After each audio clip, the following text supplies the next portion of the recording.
Салам достар, Ассалема арнасына қош келдіңіздер. Сіздермен бірге мен Ақжарқын. Бүгінгі видеоблогымызда үй жағдайындағы майонезді әзірлейміз. Қоспаларымыздың барлығы бөлме температурасында, яғни бірдей температурада болу керек. Жұмыртқамыз, сұйық май, лимонымыз барлығы. Ең алдымен біз қантымызды саламыз, 1 шай қасық. Және тұзымызды, 1 ас қасық лимонымызды құямыз. Араластырып жібереміз кішкене. Және сұйық майымызды құямыз. Және горчицамызды саламыз. 1 жұмыртқамызды абайлап сары уызын бұзып алмай ақырындап саламыз.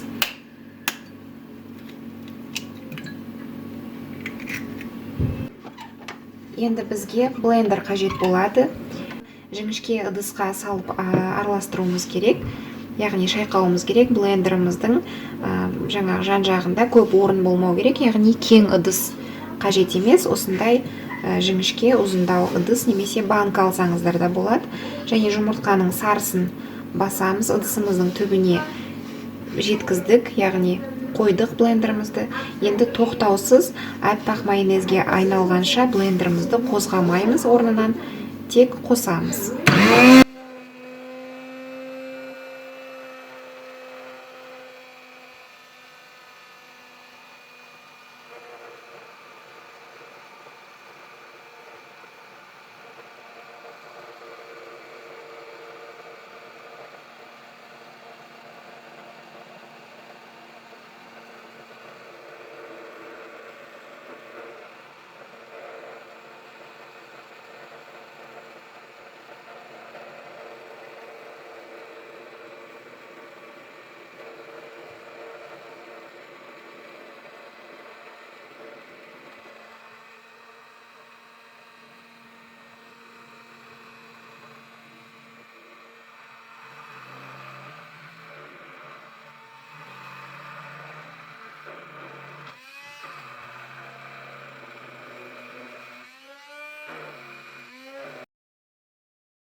Мінекей достар, біз үй жағдайындағы өз қолымызбен майонезімізді әзірлеп болдық.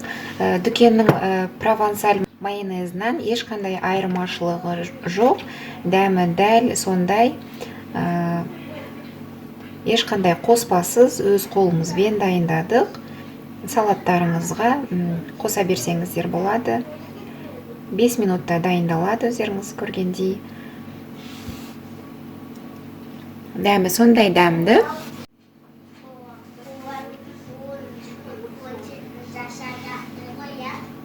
Рецепт ұнаса, міндетті түрде жасап көріңіздер. Ұнаса, лайк баса кетіңіздер және каналға тіркеліңіздер.